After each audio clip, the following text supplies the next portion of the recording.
How sweet to be an idiot. Prejudice is Wack, and these hoes ain't loyal. The death of Donald Sterling. How are you doing, Andrew Schultz? I'm good, man. How are you? I'm good, man. First of all, this is another Brilliant Idiots podcast, special edition. You know, we're here to talk about Donald Sterling and all things prejudice. Mm-hmm. First of all, thank you for listening to the Brilliant Idiots podcast. Y'all had us #1 on the comedy charts this week on iTunes. That's pretty big. That's huge. #6 overall. Huge. You know, it's always good to know that people don't have taste. That's the reason me and Schultz have careers. That's true. The fact that y'all standard is very low. And we appreciate that. I do. I definitely appreciate that. We beat Night Vale. That's all I cared about. I don't even know. Oh, I do know what Night Vale is. I actually subscribed, but I haven't had it. You know what? I didn't subscribe. I'm not going to lie, because I'm at that point where I'm like competitive now. So it's like I look at this stuff and I want to subscribe, and I'm like, nope, because it might stop us from being like #1 and stuff. Oh, you don't want to help them out? No. So you just click and listen? No. Yeah, no, I hear that. Shout out to Night Vale. I've only subscribed to 3 other podcasts. Which are right now he's holding up 4 fingers. I hope everybody can see that. Including us. Okay. I subscribed to I subscribed to Combat Jack. Okay. I subscribed to The Read. Okay. I subscribed to what I got on my podcast. I did subscribe to Bill Burr. Okay. The Art of Charm. Okay. And Champs. This is probably about 6 that you just 6, named. actually right is 6. Not right, 6 that I subscribed. Well, fuck to. all this. So let's talk about Donald Sterling. Let's talk about what happened. Where do we begin, man? I've been talking about this shit for so long, for like 3 days now. Where do we start? First of all, he's no longer. He's been suspended for a lifetime. He's only 80, so he don't have much time left anyway. But exactly, you know, he's been suspended for 2 years. He's been suspended till he goes out in the cold. Yeah, he's 80 years old. Adam Silver, commissioner of the NBA, suspended him for a lifetime today. Yeah. The owners are probably going to vote him out, so he won't be able to own the Clippers anymore. Which I didn't even know they could do. I didn't know either until I saw the NBA Constitution. But they can act. The owners can all vote. It has to be like a unanimous vote, like 3/4 of the vote. Yeah. And they can vote him out. Who the fuck would not vote him out at this point? Oh, you got to vote him out. Which was a sly move by Adam Silver. Yeah. Because that's his way of saying, hey, I don't tell people which teams to own. You guys figure this out amongst yourselves. He kept his hands clean. He's like, look, I banned him for a lifetime. I got him up out of here. Now it's on the owners. And he said, I'm urging the owners to vote him out. Not leaving it up to them. Urging. He handled it. This was his first, and I don't want to talk too much about Adam Silver, but this was his first, drama, first like kind of fucked up situation. Yeah. And I thought he handled it incredibly well. He did. Listen, he did absolutely he killed what he was supposed to do. I need to stop tweeting before I come here because I feel like I get out all the things that I want to talk about. No, I mean, see, the thing is, you don't have to have any structure. That's the beauty of a podcast. You can just start with your thoughts. No, I see, love my it. first initial thought right now is that the NBA is 80% black, right? So you can get away. It's only 80% black? Like 80%. Player-wise. Well, I know that. So it wasn't owners. If it's one thing... Certainly not the people in the stands. If it's one thing... You're saying there's 20% of the players in the NBA are white? I don't know if they're... I mean, I get between white Where do you... and is this a Charlemagne statistic? No, this is actually a real statistic. This is a real statistic. This isn't like 90% of black people in America are in jail? What happened was I sent out a tweet earlier, so I had to Google to get my stats right. So the tweet was, 80% of the NBA is black. So if it's one thing we learned today, that is one place you can't talk shit about niggas, and it's the NBA. You can say fuck niggas in a lot of places. The NBA is not one of them. And he didn't even say that. He didn't even say the N-word. He didn't. He said sleep with them, feed them. He was real cordial. This is my feeling about Donald Sterling, is that he is a horrible racist. And he's not a horrible racist. Just let me explain. He is a horrible racist, and I mean that in terms of he is really bad at being racist. Why is he really bad at being racist? Explain this. Because I don't think he's a horrible racist. Of all the teams that you could buy, okay, you're going to buy the team that's named after a tool that black people cut their hair with? Of all the teams you could buy, like even if you wanted to buy... Everybody uses clippers, Schultz. No. The comb and scissors, you at least change it to if you really love white people. Do you know what I mean?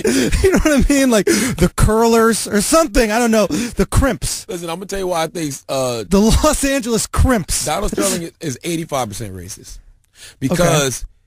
black people are good enough to work for him. He's racist. No, I agree with you. He's racist. I just think he's awful at being like, I think real racists are looking at him right now just like they let him down. You know what I mean? Like, first of all, real racists are like, you're in the wrong business. Okay? Absolutely. If you really don't like black people, why are you in the NBA?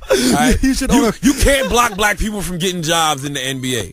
Real racists will block a black person from getting a job, getting an opportunity. Okay? He has to hire black people. You're in the wrong business. That's number one. So I don't think he's I don't think he's a real racist. I just thought that like I said, black people are good enough to work for him. That's the thing, is that he wanted, not only good enough to work for him, obviously everybody said and this. Of course the women are good enough for him to fuck. He not only is he fucking a black, he's fucking a black and Mexican. Yes. Like, that's two people he's not supposed to be fucking. Yes. Made into one person. I agree. That he's fucking. Yes. Which is, like, I don't even think there's a rule amongst racists to not do that because it's so clear. Do you know what I mean? Like, but that's the old slave master way, though. You make money off the men and you fuck the women. Yeah, you fuck them. You don't buy them a house in Santa Monica. Do you know what I mean? How many? You don't buy them Bentleys and shit like that. How many slave masters were like, you, get over here? Can we talk about that for a second? Yeah. You know, like I said, prejudice is whack. These are the two things you should have learned from the Donald Sterling situation. Number one, prejudice is whack. We know that. But number two, these hoes really ain't loyal. What more do you have to do for a woman? He bought her a Bentley. He bought her condos. He was giving her money. She had courtside seats at the Clippers game. Granted, that didn't mean shit 5 years ago, but it means a lot now. And she still recorded him and set him up.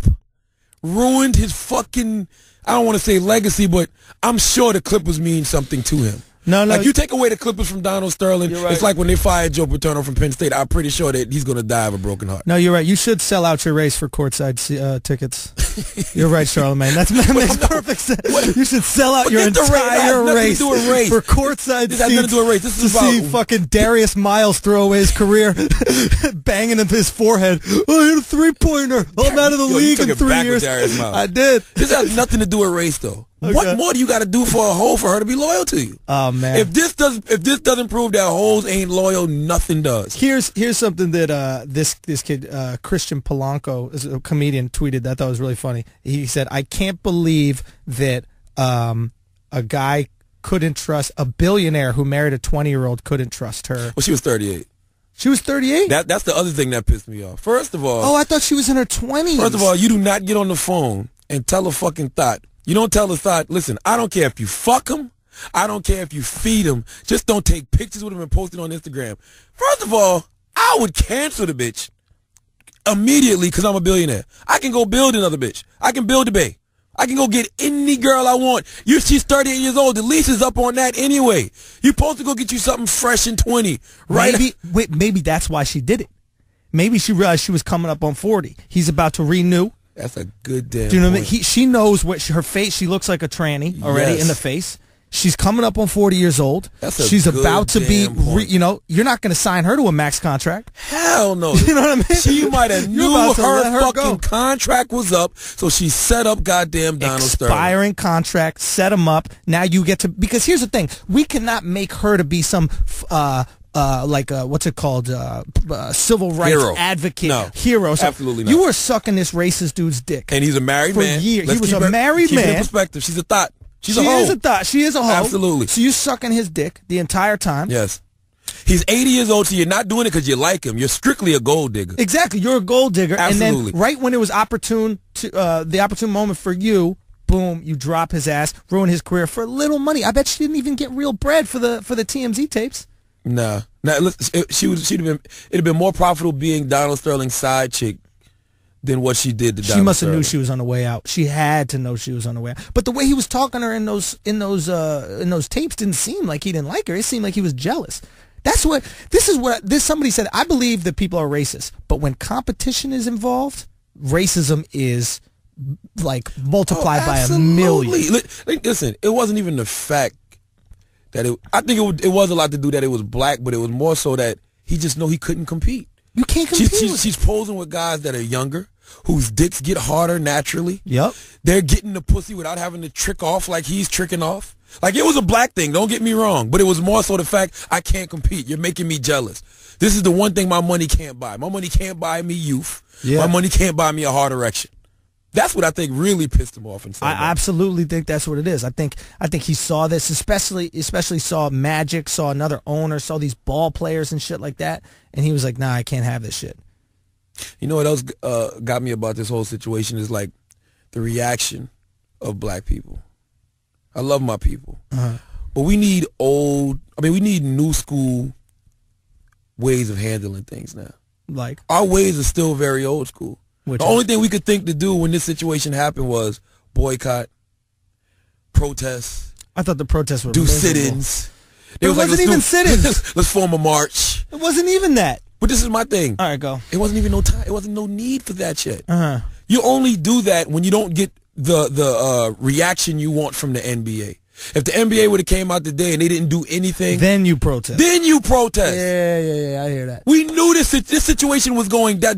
We knew Donald Sterling was going down from the time we heard these tapes. There was no reason for any of us to believe that the NBA was not going to take swift action. Yeah. This isn't America. I can understand the unjust stuff that has happened to us in America. I know we feel it from the Trayvon Martin situation and things like that. Yeah. It wasn't going to go down like this in big business and for the NBA. It wasn't going to happen. What happens in America was not going to happen in the NBA.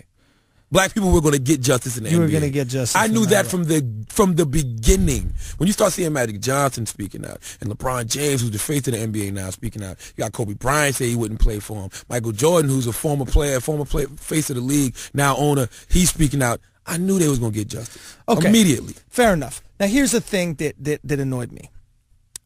Everybody knows this guy's a racist. Oh, no, they didn't know. Yes. It has been well documented for years. This guy, wait for it, that this guy was a racist. Everybody in the league knows he's a racist. He paid a $2.73 million lawsuit for being prejudiced against blacks and Mexicans and not wanting them to live in his housing. He purposely puts his housing in like Chinatown and Koreatown in LA, apparently because he feels like they're cleaner and they don't ruin the house. He was quoted at one point saying black people attract vermin. Like rats and shit. Like this is real. This is real shit, right? So we know there's a history of this of him being a racist. Elgin Baylor said he's a plantation-like owner. Elgin Baylor said he's a plantation-like owner. So everybody, this is why I think there's a lot of this this grandstanding, a lot of people like stepping up right now. I think it's bullshit because they all knew he was a racist when they signed these max contracts. It's just they didn't feel comfortable with the public knowing that they were playing for racists. They weren't racists. even signing max contracts. He's known as being the cheapest motherfucker in the league. But he does have. I mean, he signed Paul. He signed Blake. Yeah, do you know what I mean? Yeah. But the point I'm trying to make is like, if you knew he's a racist this whole time, don't go on your high horse now and act like, oh, I'd never play for this guy. You know he's a racist. I don't believe guys like Chris Paul and Blake Griffin. You got to understand, these guys are young, man. This stuff that we talking about happened in the 80s and 90s. But people still know. I think they swept that under the rug. The problem nowadays is there is no rug. Nowadays, when your dirt gets out, there is no rug to sweep it under because of social media. But you know that this guy's had a reputation in the league forever. Everybody knows that he has had a piece of shit reputation in the league Could you forever. work for a racist? Absolutely. No, not even a racist. Could you work for somebody that you know is just openly discriminating against you for whatever reason? I could absolutely do that. Let me tell you why. So could I. This is what I don't get. I hate how when anything happens to black people, we immediately put slavery on it. Yes. Anything, a black guy could trip on a corner and say, oh, the shackles of the streets in New York City, the way they hold the black man against the cement with their uneven paving. You know what I mean? I hate when they say, like the first thing they say, like the 12 years of Clipper shit, the memes on Twitter. Listen, there's no slave. There's no slave. This is what I really wish could happen. I wish everybody could experience slavery. I mean, real slavery. Yes. Just once. So they would stop comparing everything to fucking slavery. Agreed. That's all I want. Just one time. Agreed. I want you to feel that whip across your back. Yep. Fucking pick that cotton. Have a man run in and fucking fuck your wife and your daughter in front of you and there's nothing you can do about it. Like, I want you to feel real slavery. So you can see why there's nothing slavery about the NBA. Nothing at all. Nothing. Listen. No slave ever made $100 million. No slave ever had endorsements.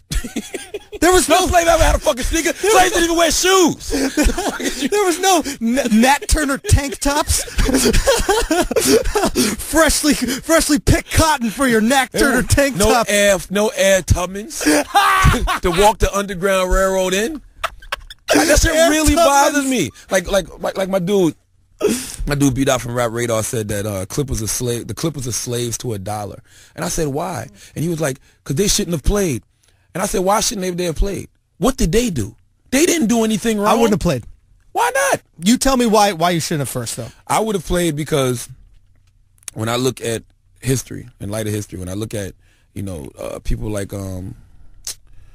Tommy Smith and Carlos Jones, I believe it was. No, it wasn't Rogers. It's Tommy Smith and Carlos Jones. Are these people that you grew up with? Who are these? No, they're from these neighborhood guys. They ran in the 1968 No, I know the Black Olympics. Power guys. They put the hand up. They put their fist up doing when they won their medals and stuff. Yeah. And to me, that statement was more of a statement than protesting. That statement meant so much you didn't even remember who the fuck made it. No, it was Carlos Jones and Tommy Smith, right?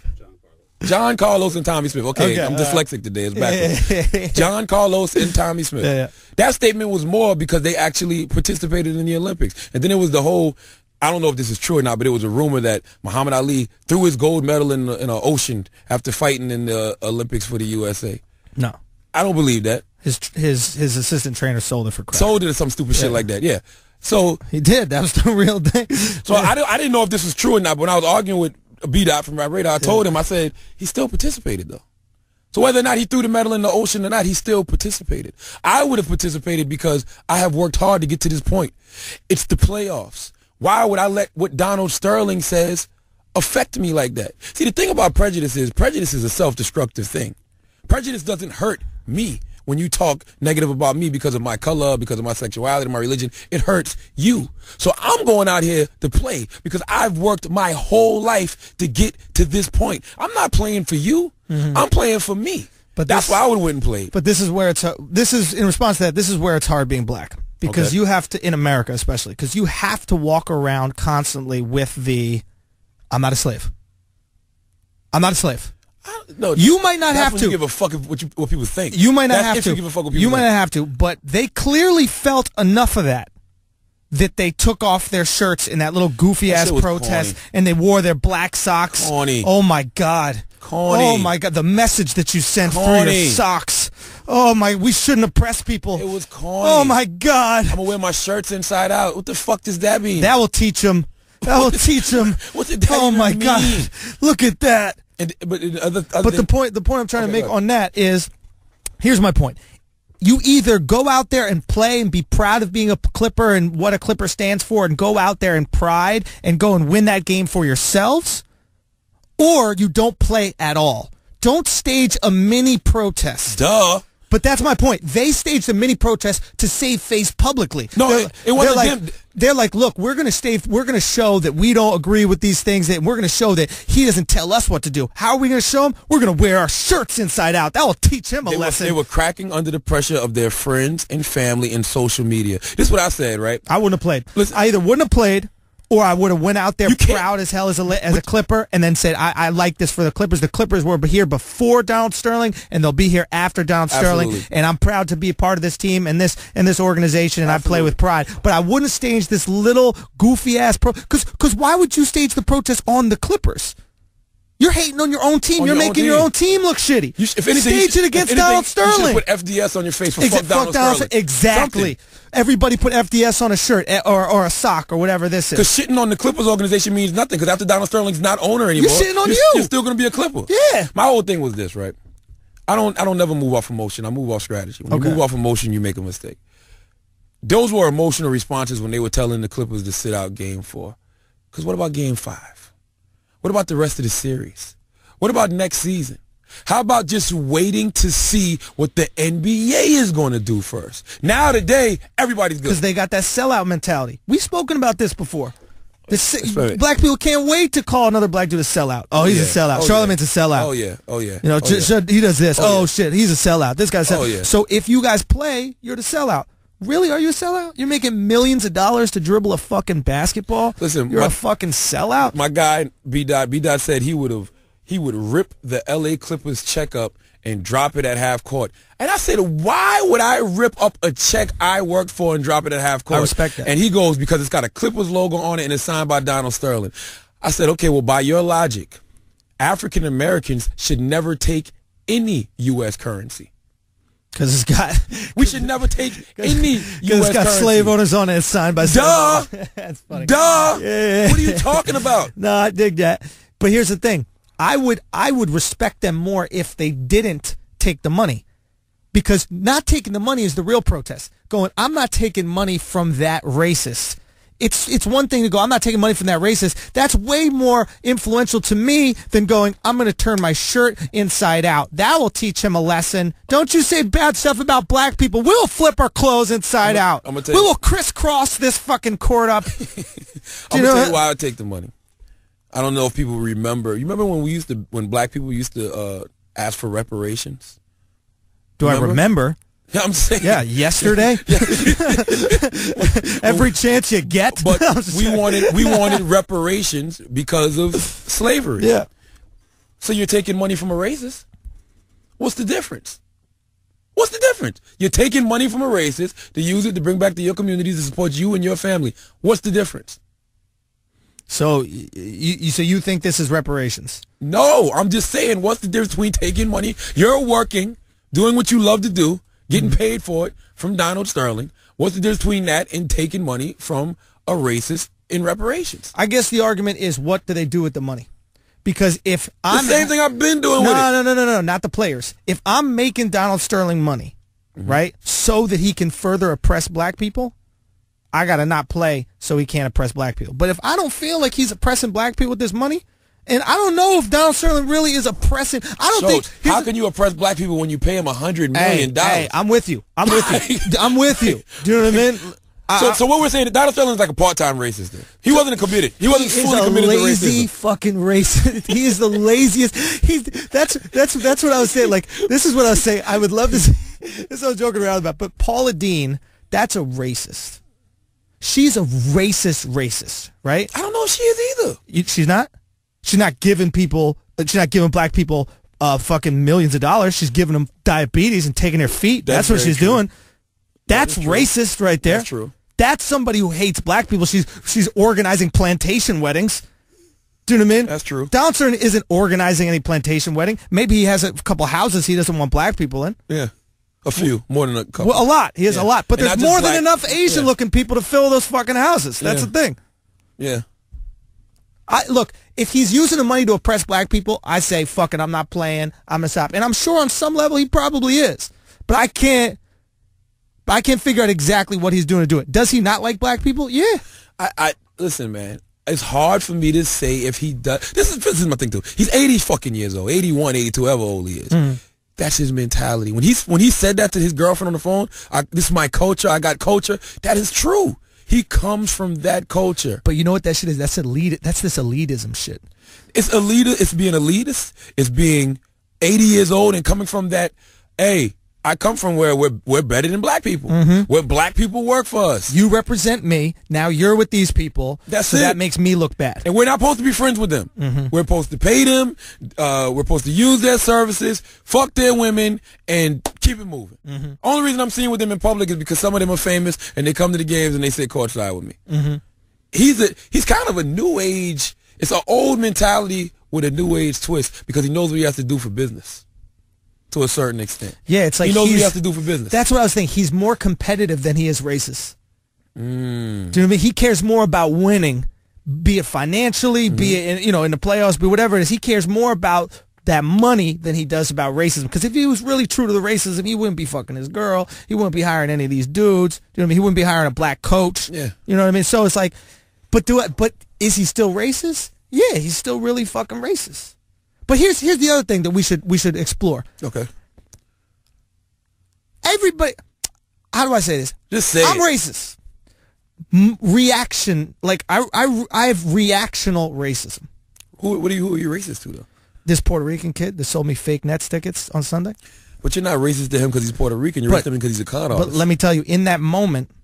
And racist isn't the word. You're prejudiced. Yeah, I'm prejudiced against his race. It's not race. It's you're prejudiced. But in that, let me tell you something. When I bought these tickets from this guy on the Upper East Side with Sarah. We went to a cab to go to the Nets game. The second the lady took the scanner and boop, and an X showed up on the scanner, immediately, I hated fucking Platanos. I hated everything about.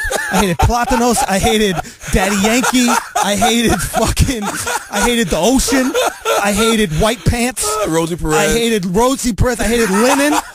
I hated chicken and rice. I hated everything. Rice and beans. Everything. I hated most of the Major League Baseball. And I didn't even know he was Puerto Rican. He could have been Dominican, but I assumed it, and I was so angry. And this is no bullshit. This is no bullshit. My Metro card wouldn't work on the way back. We were taking the thing back, and this fucking Puerto Rican looking guy comes out of the subway and goes, "Oh, I got unlimited, man. I'll help you." And immediately I was like, these are the most beautiful people. These fucking Puerto Ricans. You said they're not all bad. No, I said they're beautiful, the way they come together in the community and they look out for one another. You know, this one horrible Puerto Rican was ruining it for everybody else. But it was one of those moments where in that moment, that's what I think everybody can relate to. In that moment, you go for it because you just fucking go for it. And then after a while, you're like, I don't give a fuck. But this guy is different. He's culturally racist, like you were saying earlier. Yeah. It is his culture to live that every single day. That's who he is. And that's why even with the boycott, when they were saying like the Clippers players should boycott. When you look at somebody like Muhammad Ali, Jim Brown. Why's it got to be boycott? Why can't it be man-cott? That is a good-ass point. And how do we know cott's not short for cotton? Yeah. Why? Boycotting? You know, this shit is really fucked up. Black people really got to reevaluate this whole shit that we're doing, okay? No more boycotting. Seriously, that shit sounds stupid. But so what is the new way? How do you fight it? No, when you look at like Muhammad Ali and you look at Jim Brown, and when they said, we don't want to go to war, so we refuse to go. You know, we're sticking together, we're not going. They were actually sticking together to stop something.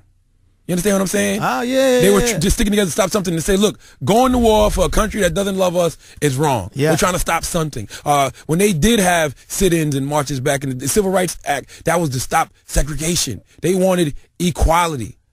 What did you want the Clippers to do? Like, what were the Clippers going to be sitting out for? Exactly. No, seriously. Like Donald Sterling's not going to stop being racist. Yeah. And listen, I'm glad that he's suspended for a lifetime. I'm glad the owners are going to eventually vote him out, but it's not going to stop him from being racist. It's not. So how do you stop somebody from being racist? You don't. You just let him be? You don't. You let him be. Listen, like I said, prejudice does not hurt the people that you're being prejudiced against. It just hurts you. It hurts you. Yeah. Especially in 2014. No, I dig that. This isn't like, you know, the 60s and 70s when people were really holding us back. This is keeping us from really rising in this country. That's a great point you make, because this is a great time where actively being prejudiced only hurts you. It's like, absolutely. You discriminate against homosexuals, you hurt yourself. You discriminate against Jewish people, you hurt yourself. You discriminate against African Americans. In this situation we saw, you hurt yourself. The only people you can discriminate against are white people. No, you can't. White men. No, you can't. Nobody's upset. You know, if somebody comes out right now and go, you know what, white men are pieces of shit. No, you know the problem with white men? What's going to happen? You think we're going to protest I'm white the problem with people? White men. Yeah. You're too vanilla. It's really nothing to go at. Like, it's like, you're just... Charlamagne, this is too vanilla, Schultz. Charlamagne, this is what I've been trying to tell you. Why do you think life is so easy? Explain. Because we're vanilla. The expectation for white people is so low. We've tricked everybody into thinking this is the white trick. This is why being white is so easy, right? Got you. You guys talk about how big your dicks are, fucking 24/7, right? That's all it is. Every song, my dick's so big, you know, I moved around to tonsil. You know what I mean? Like, my dick's so big, she need a lung transplant. You know what I mean? Yeah, okay. Everything. You never hear a white guy talking about how big his dick is. No girl has ever been upset with my dick. Because there's no expectation. Exactly. Girls are surprised. They're excited. It's amazing how low. If you watch remember the Apollo? Remember those shows, the Apollo, Midnight at the Apollo? Yeah, I remember. Remember that? Remember when a white person would go up and all they would have to do is show some sense of... That's why Vanilla Ice went 10 times platinum. Yeah, but you guys hated on Vanilla Ice. No, he came out with Ice Ice Baby. We was like, oh shit, a white dude that can dance and rap like that. The expectation was so low. You were like, oh my God, you start throwing shit in the air. It's crazy how excited you get because you think we're pathetic, and we put that out there. Yeah. We don't brag or anything. We go, we're fucking losers. Everybody's just, I'm so depressed, I'm so sad. And then you see one white guy who knows how to like do like the worm or something like that, and black women go fucking crazy. They're ripping out their hair. Like a white man can't jump when fucking Billy Ho did that whack ass dunk at the end. When Billy Ho went crazy. The movie theater went crazy. They named the whole movie, because expectations for white people are so low, they named the whole movie White Men Can't Jump. And if that movie was written by a black dude, it would have been called Black Dudes Are the Best Dunkers Ever. Dunk on your face, dunk on your mom's face, take these balls to your chin. I'm going to tell you why everything you said is absolutely so true. That's why it's easy. Because when you're black, it's an expectation that somebody's going to be prejudiced against you or discriminate against you. When you're Jewish, it's the expectation that somebody's going to be prejudiced and discriminate against you. When you're homosexual, it's the expectation somebody's going to be prejudiced and discriminate against you. White people don't have the expectation to get discriminated against. Nothing. That makes perfect goddamn sense. And and I'll be honest with you, that's where it comes from. Like, when you don't have, you want to prove to people you have. When you come from not, you want to prove that you have. When you come from have, you don't need to prove to people that you have. Everybody knows the Hilton's got money. Yeah. The Hiltons don't need to walk around with money. Do you know what I'm saying? Because everybody knows the Hilton's got money. Absolutely. Everybody knows the Rockefellers got money, so they could just walk around where the fuck they want to walk around. I would. There's so many situations in life that I would love to see if it was reversed. Go. Like, what if it was a black owner who made a comment about not wanting no white guys on his team because white guys don't know how to play. They're not as good as black players in basketball, or, you know, or was screaming on his girlfriend, why you got to post with these white guys? He can't even jump. You know what I'm saying? Like whatever. I would just love to see if it would even be a reaction. I don't even think it'd be that big a deal. I mean, I think that maybe some people would make a big deal out of it, but I don't think we would care. But you're in a different position, like you said. When you're not the oppressed one, you don't give a fuck. It's your fault, though. You know what I'm saying? It's a reason why, like black comedians can mock white comedians. You know, everybody does a little whiny voice. Hey, I'm white guy. It's a reason black people can do that. The 400 years of slavery. Oppression. The 400 years of oppression that white people put black people through. Even though you had nothing to do with that show, so you love to stress that point. Yeah, I didn't. Yeah. That's the reason that's the reason nobody cares. That's the reason y'all have no expectations to be discriminated against, and that's the reason we can mock white people and nobody say anything. Of course, and they love it when you mock white people, because really, no, people love it. It's hilarious. Yeah. You know what I mean? Because I think in people's minds, still, white people are the oppressor. White people are in control.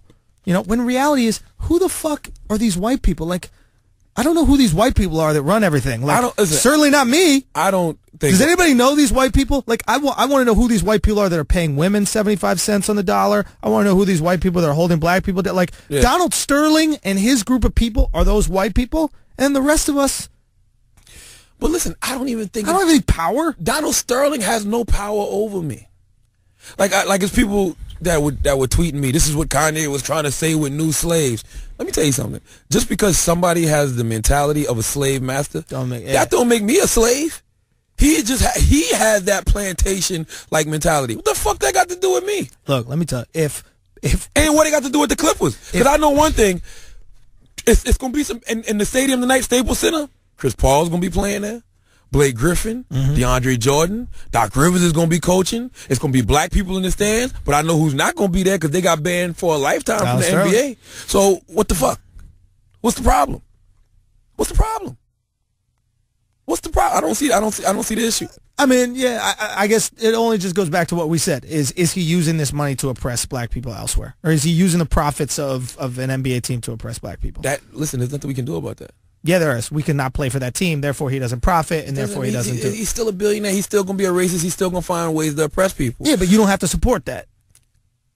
You don't, but that's why he's banned for a lifetime now. He's out of there, and he's probably going to eventually get kicked out as owner. And then what? And no, I agree with you. He'll just be a rich billionaire somewhere, self-destructing, because that's what prejudice does, and still oppressing people if he chooses to. It is interesting. It is...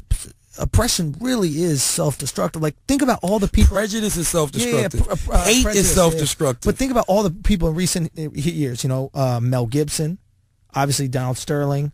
You know, I'm sure there's others, I don't know, but like who have said some fucked up shit. Even Tracy Morgan got a lot of heat for a little bit. Yes. You know what I mean, I haven't really seen Tracy headline a movie since. Have you? No, I haven't. First of all, it takes too much energy to be prejudiced. Agree. I don't commit to nothing like that. I can't make that kind of commitment. You know how hard it must be to wake up in the morning and make the commitment to say I'm going to hate this group of people today. Think about that. That's a lot of hate. That's too much commitment. Yeah. You got to go out of your way to hate black people. You know why? Because it's guys that are going to do what that other Puerto Rican kid did to you. Let you use their Metro card. No, it's so true. I can't even jerk off every day, let alone just hate people for a whole day. That is a commitment. And it's hard. It's hard in 2014. You know why it's hard? If someone told me, I want you to jerk off every day, I couldn't do it. I couldn't do it, man. It's hard to do anything. No. Jesus. Let's talk about commitment real quick. Yeah. It's hard to do anything somebody tells you to do every day. Mm-hmm. Even, work. We got to get up and go to work every day. It's still hard.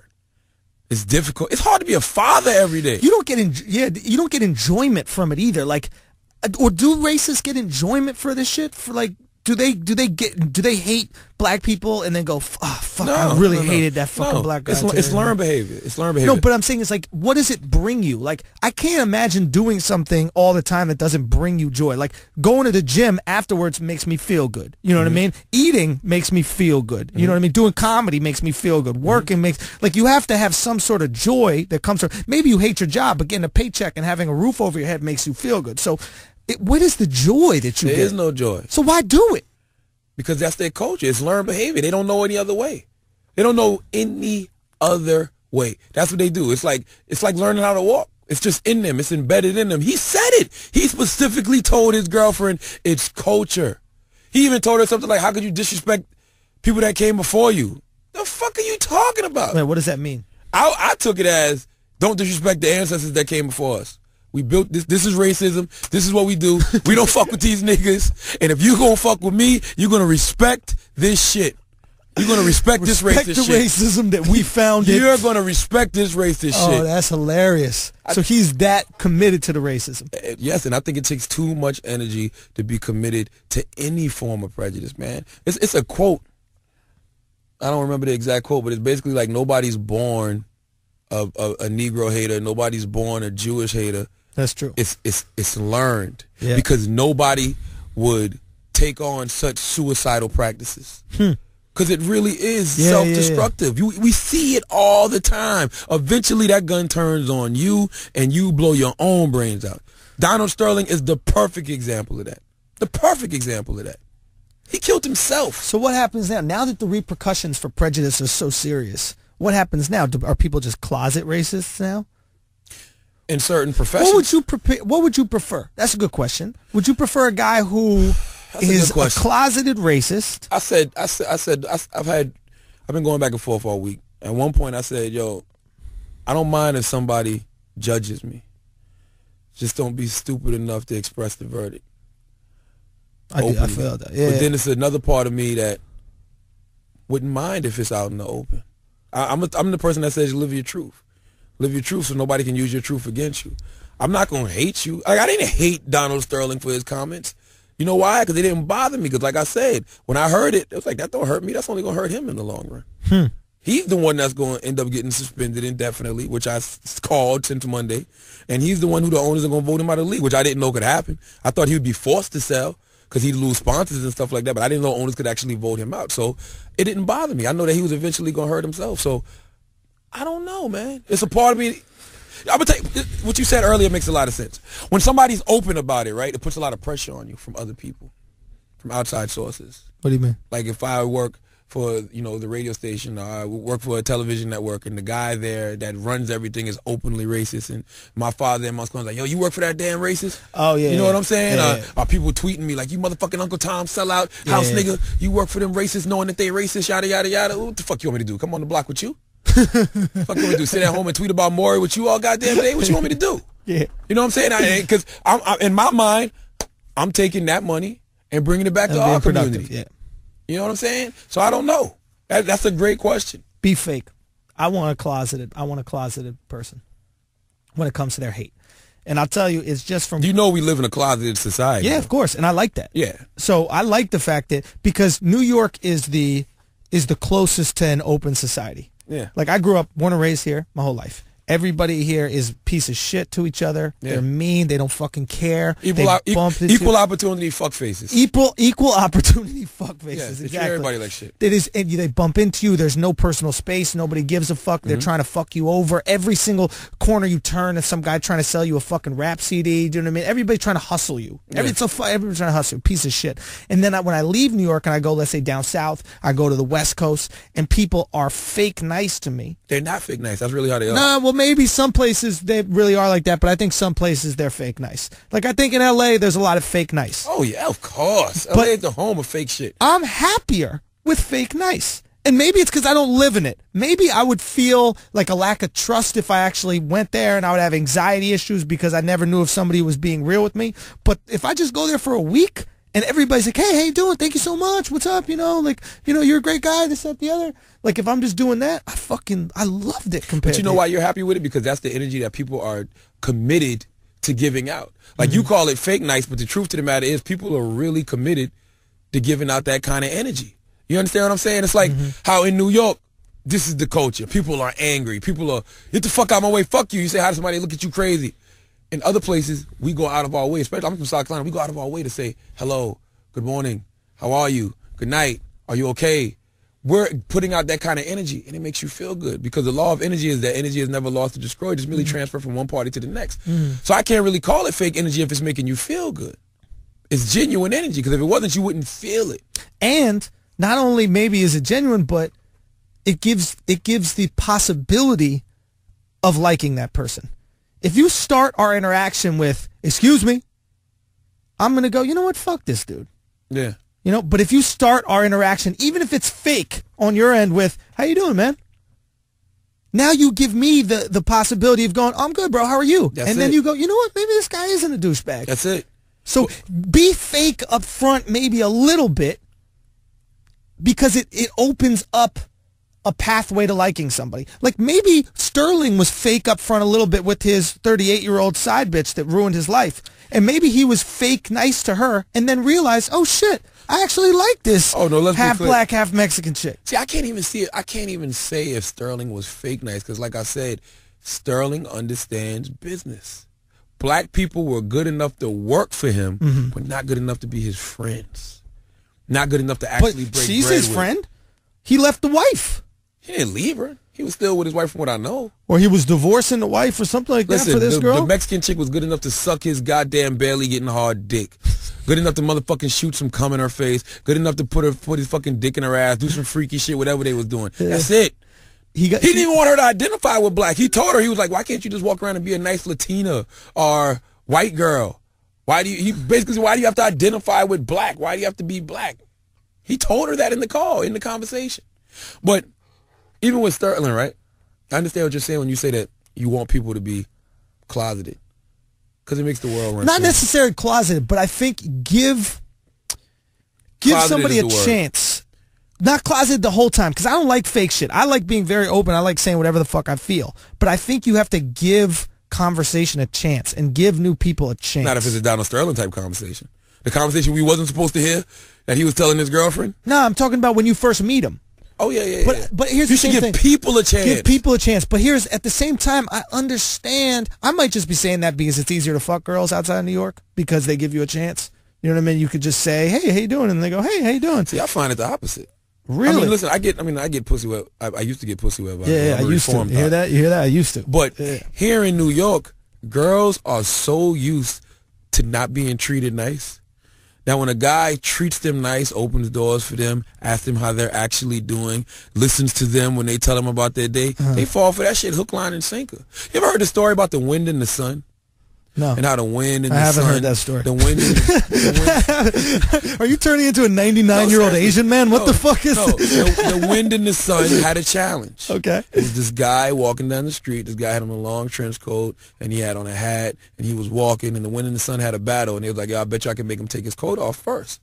So the wind starts blowing all hard, and, trees are falling and everything. This guy ties up his fucking coat, holds on to his hat, like, what the fuck? The sun comes out, and it's nice, and it's beaming, and it shines bright and makes everything warm and hot. Yeah. The guy takes off his coat, he takes off his hat. Next thing you know, this guy's laying butt naked under a tree. So you want to be the sun? I'm the sun. That's what's up. And New York girls love the sun. Because they don't never see the sun because of these fucking buildings. Because these buildings are too fucking tall. And that's why they say New York, the Wu-Tang said, the sky, the color is gray like the color of heroin. That's New York. Yeah, I can see it. I still don't think that they like the sun. I think you have to get past an initial blockade with women in New York. They got to know you're not full of shit. Exactly. They got to know you're not trying to sell them fake Brooklyn Nets tickets. Exactly. No. They got to know that this is genuine. I don't want none of this high. I'm cool with that. And I understand the bitchy attitude to New York women, and I understand why people are rude in New York because of proximity. You got to see way more people in a given day in New York than any other place in the world, or at least in America. Without question. So it's like I can't say hi to every single person on the subway car. I would look crazy if I just sat down on the subway and I was just saying hello to you and saying hello to this person and saying hello to that person, etc. You know, so you have to put up a front. You have to be a little bit of a dick. So you understand, basically you understand the New York culture. So you understand why these people are angry. I understand why they're not polite. So you can understand why Donald Sterling's racist. Why do you say that? Because it's his culture. It's just the culture. So you can explain, you're from New York. No, because what I'm arguing is New York culture is a response to the environment. So much like if people who lived in, Scotland carry around an umbrella every day because they think it's going to rain, New Yorkers carry around a frown every day because they know that they have to deal with this many people. Like if I was a girl in New York that was moderately attractive, I wouldn't have a smile on my face the entire day because I'm getting hit on 100 to 150 times a day. Whereas if you grew up in Moncks Corner, South Carolina, you know what I mean? For whatever the dirt road or whatever you say. Yeah. So if you grew up there, you might see a few girls in a given day. If a girl sees 10 guys, she could say hi to every guy that day. That's not exhausting. Yeah. She could get hit on 10 times a day. But imagine a girl in New York 150 times being whistled at, 150 times grabbing your wrist, 150 times, hey ma, 150 times, excuse me, beautiful. Makes perfect sense. I would be a bitch too. Wouldn't you want to see what makes a racist though? Like, wouldn't you, like how you just broke down so eloquently New York and why people are in New York, wouldn't you want to see why Donald Sterling is the way he is? Like, go back to his childhood, see how his father is, what happened? His mom, what happened? Because I know people whose parents are super racist, but they're the exact opposite because they saw how their parents treated, blacks or Latinos or whoever, and they was like, yo, that's not right. So they rebelled against that. Yep. You know what I'm saying? Well, I think what they also saw were blacks and Latinos that weren't like that. So, like what though? Like watch. So let's take for example, we live in a town, right? Okay. And it's broke fucking white people for whatever the reason. It's just broke ghetto ass white people, middle class black people, and middle class maybe rich Puerto Ricans, and that's the only town in a microcosm. You don't have the internet. You got nothing else. All you got is that town. If you're black, you're probably gonna think Puerto Ricans are bougie. And you're probably going to think white people are ghetto as fuck if that's all you see. You know what I mean? So there are people that probably grew up in certain towns. Maybe Donald Sterling grew up in a town where black people were ghetto as fuck. Those are the only black people he saw. He's not like kids today who grow up, if you're white, black, Puerto Rican, doesn't fucking matter, Chinese, whatever you are, you got the internet. So even if the black neighborhood down your block is really bougie and everybody's really rich and is a snob, or is really ghetto and everybody's poor and they're robbing people, you got the internet, and you can look up this other neighborhood where you see, oh shit. Yeah, you get to see all examples. Exactly. Of people. So it's like the internet has really shrunken society because you can't say, oh, that's how black people are, because you could just turn the TV on and boom, there's the Cosbys. And you know what's different? This is why I feel like a lot of the millennial kids don't see race anymore. It's because their heroes are black. The Jay-Z's, the LeBron Jameses. Fresh Prince of Bel-Air. Do you know how huge Fresh Prince was? And you know how nice of a guy he was? Who, Will? I'm just saying, on that TV show, he was a nice guy. But the family, you're seeing an affluent family with a butler. An affluent black family with a butler. Yeah. Do you know what I'm saying? And you're also seeing a kid from Philly who was a little rough around the edges. You know what I mean? It's pretty hard for a racist parent to tell their child how ill and evil black people are. When you're watching Fresh Prince every fucking day. You couldn't. I grew up in New York City, so it's different. I grew up, around all these different races. So no matter what older people told me, this is what I always say about New York and why people here are pretty open-minded, is that no matter what somebody tells you about Chinese people, I got to walk through the Chinese neighborhood to get to school, so I'm going to figure out Chinese people on my own. On your own. Yeah. You could tell me all Chinese people, fucking squat when they eat. But if I walk by the Burger King on Canal Street and I see them sitting down, I'm like, yo, I don't think this guy knows what he's talking about. I just saw these Chinese people sitting down eating burgers regular like me and you. And these old people don't realize that times have changed. Absolutely. People have changed. And imagine you're a billionaire. Check this. Maybe this has something to do with it. You're a billionaire, right? You live in a microcosm. You can't hang out with regular people because regular people get you on the fucking phone and then ruin your life. First of all, let's be clear. When you're a billionaire, there's only a few people you can talk to. Except because there's only a few people that understand what the fuck you're going through in life. And imagine, honestly, I'll be real. I understand country clubs. Do you know what country clubs are all about? Country clubs are all about, I want to charge a certain amount of money that's going to keep people out that are trying to take away my money. That's all a country club is. A place where I can hang out with you, and I know you got more money than me, so why would you fuck me? It never bothered the country club thing never bothered me. The one thing that's fucked up about country clubs is they're racist and anti-Semitic. But if there's a country club that strictly was prejudice based on money, that's all that mattered. I'd be cool with that country shit. clubs to me are no different than a hood, though. Because if you're in a gang, right? If you're a blood, or you can't come to that neighborhood. You can't come to my fucking hood. You can't come to my hood wearing this color. To fuck you in my hood, trying to take over. You trying to make some money over here. You can't be in my hood fucking my girl. Not the end. I'm gonna kill you. At least the country club just be like, nah, nigga, get the fuck on. you take that shit to Newark, you'll get shot in your goddamn face. But don't you understand? Like, there's got to be anxiety as a rich dude. Imagine what a side chick really took down everybody when you think about it. These hoes ain't loyal, dog. Dude. Everybody, every guy, what guy has not been taken down by his side chick? In the history of life. In the history of men, what great guy has not been taken down by a side chick? The only thing that can combat true power is pussy. Pussy is power. Well, because it's more powerful than fucking dollars. Pussy, we need money for pussy. We talk about this all the time. No, I agree. But think about this. Like, think about all the people. Think about fucking Clinton. Think about all these great men that have been taken down by side bitches. That's why I be telling these girls that their vagina has no value. If truth, because when they believe that it has value, then they're actually you'll treat it like it's got value. Pussy is power. You can get a man to do and say anything with your motherfucking pussy. Think about how loose he was, just because she had good pussy. Like, he was so loose with her on the phone. There's no part of you as a businessman that goes, man, maybe I shouldn't say this shit over the phone. No. That was 60% pussy, 40% being 80 years old. Poor Donald had no fucking idea.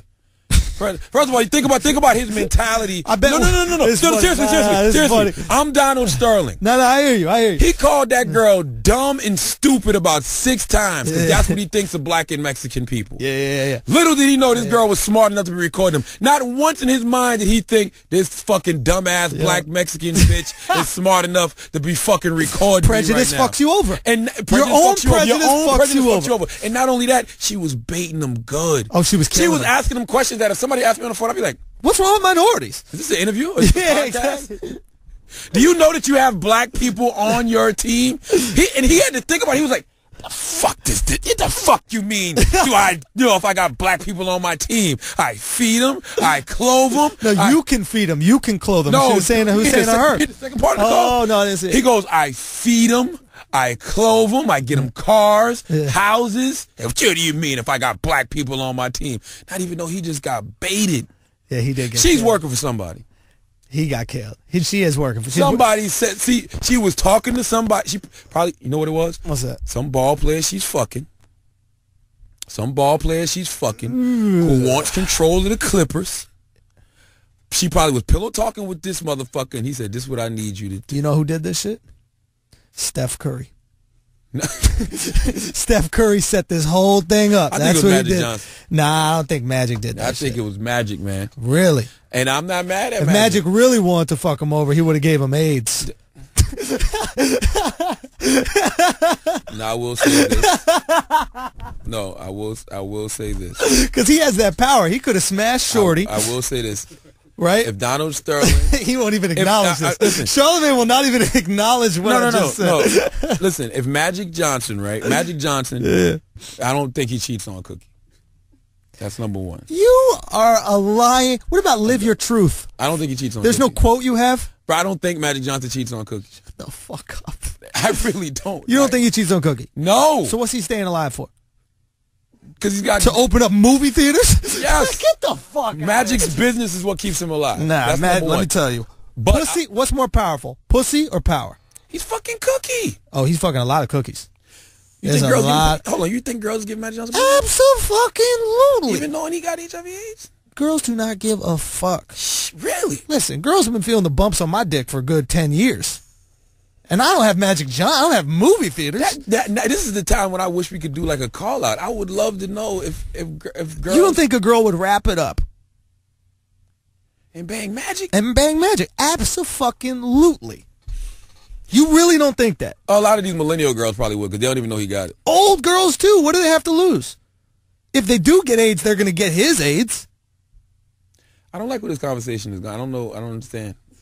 I don't. Well, why do you feel uncomfortable right now? I don't feel uncomfortable. I just don't get it. I don't understand. What don't you understand? I've never seen Charlamagne like this before. This is a new time Charlamagne. No, tell me what you don't feel comfortable with. The only reason I said this is because I was saying that if Donald Sterling was really upset, if Magic was really sleeping with her, that's what Donald would have said. Donald would have said, "Don't you know this guy has HIV?" Donald Sterling would have said that. And I think that we would have been more understanding of it. Yes, we would have. It would have made sense. Why are you sleeping with a married man with HIV? I don't think the married man thing would even come. No, you got to throw it. If he was, I don't know, he's 80-something years old. If he's politically correct. If he's politically correct and he's really trying to bury somebody and say something without getting in trouble. Yeah. Why are you having sex with this married man with HIV? Oh, he doesn't have AIDS. He has HIV still. Yes, still. Okay, we'd have been on Donald Sterling's side. So my bad, HIV. But replace AIDS with HIV and all the things I just said. I still think this was a well thought out strategic plan from someone to bring Donald Sterling down. Let me say this one thing about Sterling. 80 years old, old as fuck. I guarantee you, when it came out that they're audio recordings of your phone call. He know what the fuck audio recordings were. Absolutely. He was like, you could do that? The fuck you mean audio recordings? No, he probably said to himself, I wasn't in front of no microphone. I didn't do an interview. What do you mean audio recordings? Like she did it over the phone. She got you, man. TMZ is impressive. TMZ's No, reach you know what I realized impressive. TMZ was impressive? Watching the fucking conference today with Adam Silver. Okay. And the guy, what's the guy's name? The guy who's been recovering sports for years. He's the only person that has spoke to Donald Sterling so far. And Jim Gray. Okay. Jim Gray said he's talking to Donald Sterling. Said Donald Sterling asked him what was going to happen. What does he heard was going to happen? He goes, I read him the TMZ report. Jim fucking Gray said, I read him the TMZ report. Yeah. I don't like where society is going when shit like this starts to happen. They break the stories. You got to give it it's incredible their reach. It's incredible. I was talking about this the other day that if there was a celebrity on that flight that went down, TMZ would have been found. I don't know. That's very true. I guarantee you that we would have the recordings from the black box, all that shit if there was somebody that TMZ cared about on there. Their reach is absolutely mind-boggling. The shit that they come up with. Think about that. I don't know who's more impressive, TMZ or Uber. I don't know who I'm more impressed with. No, seriously. Because I could be any motherfucking where and use Uber. I'm talking about the car will be there in 30. I'm like, yo, this is incredible. Car was there in 30 seconds right there. Who's more impressive, TMZ or Uber? TMZ reported Michael Jackson was dead before Michael knew he was dead. Michael was reading it? Michael probably was in the back of the fucking ambulance like, I'm really not dead yet. They was like, no, you're about to go, Mike. You're about to go. We're gonna let this story go because we're confident. We're confident that you're about to die. Yo, oh shit, maybe that's what TMZ does. Maybe TMZ thinks of the story, then makes it happen. Holy shit. I know this TMZ shit. set up Donald Sterling. B613. That's what TMZ Holy is. Shit. TMZ is the B613 because they're maybe like the Minority Report, a goddamn fucking blog site. The Minority Report of journalism. Holy shit. Now I don't know if this is possible, but what if it's something like that? What if she hit up TMZ and said, "Hey, I can get you audio recordings saying this is racist. Do you want to help me record this? Yada yada yada. I can get you this recording. We'll give you this. If you I'll can give get you this a cool recording, million. you'll get this amount of money, and this is how you should go about doing it." But here's the thing that's weird. Because the audio was crispy. The audio sounded like this podcast. It sounded like Donald Sterling and his fucking Mexican girlfriend was having a podcast. That's right. It wasn't that like it was written audio. Hell no. It wasn't early Nas audio. It was new HD. New HD. Like it was like he was giving an interview. It really was. Oh, that's funny. Yeah, dude. I want to know what her advantage was. I want to know what she could have got. She got money from this guy. What's the big deal? Listen, that's why I keep telling you hoes ain't loyal. Like, what do you have to do? What? You got to be loyal to something. If she's loyal to money, okay, but she's not going to get paid out that much money from TMZ. I think it's what you said earlier. I think her lease is about to be up. But she already got the house. She already got the cars. Like, you're going to do it just for another $500,000? I don't even think she's getting $1 million for this. She should have just kept sucking Donald Sterling's dick. There's more of a future. Yes, got put in the goddamn will. You already sucked his 80-year-old dick for 5 years. And you gonna get out of the will like that? And he gave you the best deal. He told all this. He said you can fuck whoever. You can fuck who you want. I'm angry at this bitch. Hold up. These hoes ain't loyal, Schultz. No, because I'm in a loving relationship. Yes. Do you know what I mean? And that is an open-minded individual, Donald Sterling. As racist and prejudiced as he is profoundly progressive with his relationship skills. Listen, you're a hoe. You're a thought. You're a side bitch. Shit. You're fucking a billionaire. He gives you the best deal. He's already bought you cars. He's bought you houses. You can fuck whoever you want. Yeah. You can even feed whoever you want. Feed him. Take him to Chipotle. Just don't take him. Don't take him into the game. No, just don't put him on Instagram. No, and don't take him to the game. But of course, he can keep her out the arena. That's not even hard. But don't put it on fucking. You greedy bitch. Fuck this bitch. No, seriously, I'm angry at this chick right now. Hoes ain't loyal. But besides loyal, the greed there. Like, the immense, and when he said it to her, she got so angry that she was like, oh no, I need to out this guy. Listen, that's the one hoe I want to interview. Get the fuck out of here. I want to hoe. Listen, I don't like interviewing whores anymore. Like, yeah. I don't want to interview Mimi. I want to interview this hoe. Donald Sterling. We got to get her on the podcast. I need to interview her because I need to know, why did you fuck up such a sweet deal? Hoes out here are killing for that kind of deal. The greed, the immense, because she knew he was racist. She knew he was racist every time they fucked, and afterwards he just wrapped himself in that sheet. Okay, so let me ask you this. Wrapped himself in that sheet and lit a cross on fire. So let me ask you this. No, but don't you think that like, is that not immense greed? Do you not see that? It could be greed, but maybe her morals kicked in. Maybe her values kicked in. Maybe she's like, you know what? I'm tired of him disrespecting blacks and Mexicans. Listen. Seriously. Maybe she believe that? Maybe. Listen, a picture with fucking Matt Kemp isn't worth losing a Bugatti. Okay, it isn't worth losing courtside seats. Fuck Matt Kemp. Maybe her morals and values kicked in, and she was on some fuck that. I'm about to bring this racist motherfucker down. But you knew he was racist before. She had to know. Maybe she got fed up with it. Maybe the money wasn't enough anymore. Maybe she realized it's not enough to sell my soul. Like, maybe she realized, I'm selling my fucking soul here. I'm selling my soul to this guy who fucking tells me that I ain't shit. My ancestors ain't shit. My heritage ain't shit. Black people ain't shit. He treats me like shit. He talks to me like I'm his fucking worker. Maybe she just got fed the fuck up and said, I want to bring this motherfucker down. Yo, you know what? I think you're right. Maybe. I think she got tired of being a chess piece. And I think that's what she was for him. Mm. You know, I really think, okay, he's got this racist beef. He's a racist. He's fucked up. All this other shit. Right? I'm a fucked up racist. What do I got to do? Get me a chick, a nice little girlfriend that I could take to games as black and Mexican. That would shut everybody up. I mean, if I'm having sex with this girl, if I'm buying her a house, I can't hate black people. Yeah. You know what I'm saying? Absolutely. So I think that's what it was. I think he was trying to shut down those rumors of him being racist. Boom. So what do you think happens now? Because this is how I feel. We for the past 3-4 days we've been saying, oh, boycott. You know, players shouldn't play, whatever. Now he's banned forever. He's going to get voted out. He's not going to be the owner of the Clippers no more. I'm sorry. He's going to get voted out. That's going to happen. Mm-hmm. What do you do now? Because you got to think, and I say this all the time, it's a lot of us and black people that love practicing victimology. Mm-hmm. We love to be the victim. We don't even know what to do if we're not the victim. What do we do now? What's next? Because racism still exists. Donald Sterling's still going to be a racist. And this is my thing. This is what I always say about black people too. If racism is the issue, what do we do to combat racism in America? Same thing with the Trayvon Martin situation. If young black kids getting murdered is the issue, You can't not care after this situation has died down. We should be caring every day. I think the first step is what is already taken is great.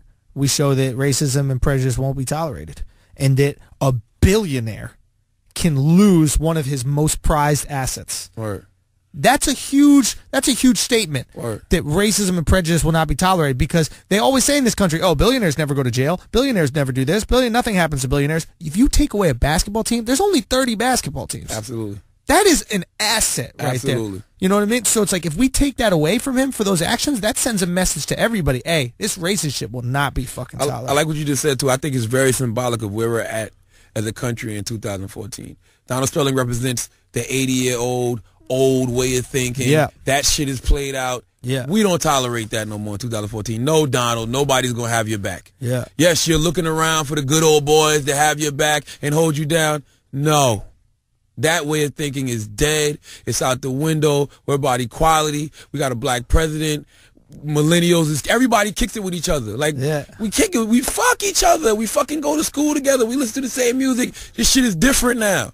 I just want a lot of us, black people, to realize things are different now. That's why I said you didn't have to boycott. You didn't have to not play.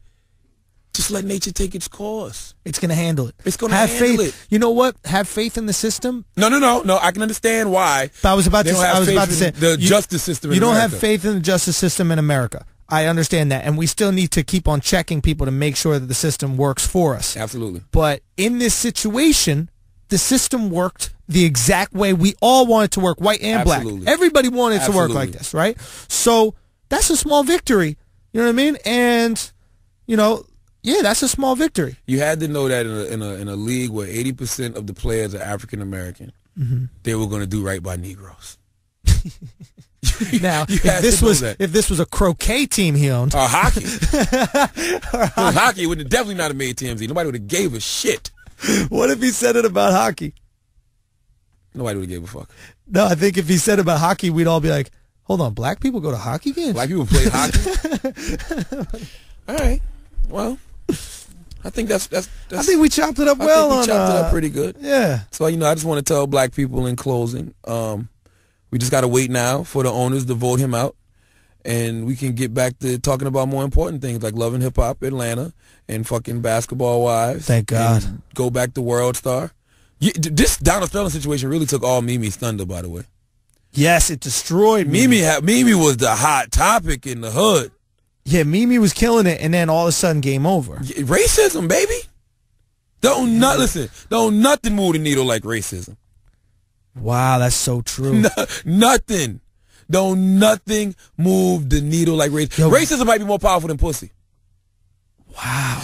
Because if a man is about to have sex with a woman, right? Say a man with a hard dick. And now, be careful, because I've been in this situation. Listen, a man with a careful, because I've been in this situation. About to put his dick in some pussy, and somebody yells out, "Dumb nigga," he's gonna stop.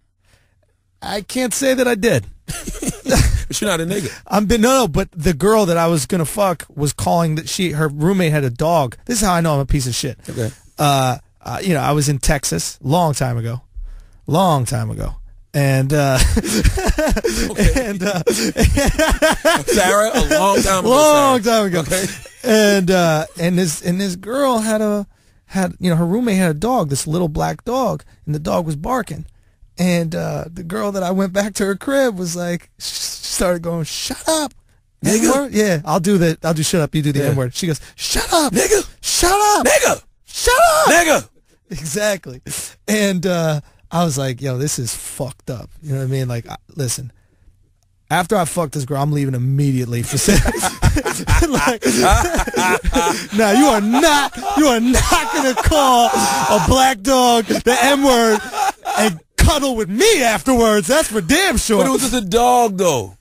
All I'm saying is I stood up. I mean, I don't mean just the dog, Peter. I stood up for the black people. If it was a person, honestly, I fucked her right after I put one fist in the air. Like John Carlos. You should have been hitting it from the back with your goddamn fist up. Like John Carlos and fucking whatever the motherfucker's name was. I did it. Why was she calling the dog a nigga? Because she was racist, man. It was real. I was shocked. It was amazing. I was so shocked. Yeah. It like, my head was like, this is fucked up. My dick was like, we're going to thug this one out. We're going to figure this out. Fuck it, man. Listen, as always, if you learned anything from this podcast and you think that we're brilliant, you're absolutely correct. But if you listen to this podcast and think we're just some fucking idiots who don't know what the fuck they're talking about and we don't represent your race at all, you're probably right too. Absolutely. Jobs That Don't Suck. Oh, yeah. Make sure you watch Jobs That Don't Suck every Wednesday at 11:30, right after Guy Code. That's at 11 every Wednesday on MTV2, so make sure you watch that. That's right. Oh, and also I'm going to be in Portland with Carly Aquilino the 8th through the 10th of May, so make sure you come check those shows out. We got to get Carly on a podcast. People are requesting her to be on a Brilliant Idiots podcast. We got to figure out the right... You know what I like about, and we've spoken about this, I like that we bring a guest on when we feel like they're right for the situation we want to talk about. Absolutely. You know, we're not one of the podcasts that relies on the guest, so to say. You know, we have a topic and we go, you know what, this person would have an interesting opinion on it. Let's bring them in and discuss. Like today we was hunting hard for a racist, but we couldn't find one. They didn't want to come out. We made calls to the KKK. They was like, no, we don't want to talk. Like, we wanted a racist in here. We called the KKK. You did. We called them We up. wanted a racist We just hit I him up. wanted to know why he's racist and what does he think about the Donald Sterling situation, but we couldn't find it. What is the number for the KKK? You know America's changing when nobody even wants to admit that they're racist anymore. KKK won't even openly admit they're racist anymore. I know. It's amazing. Wait, what? I thought that's their whole thing, that they're racist. No, that's why they always hide behind the sheets. Oh, yeah, they don't want to hide behind the sheets. And they didn't want to do interviews. I could see that because there's so much prejudice. You're fucked. Once you come out racist, you're fucked. You better closet that shit. Once you come out racist, you're fucked, even if that is your organization's sole agenda. Yeah. Fuck. All right, Brilliant Idiots Podcast. Thank you for listening. See you next week. Peace.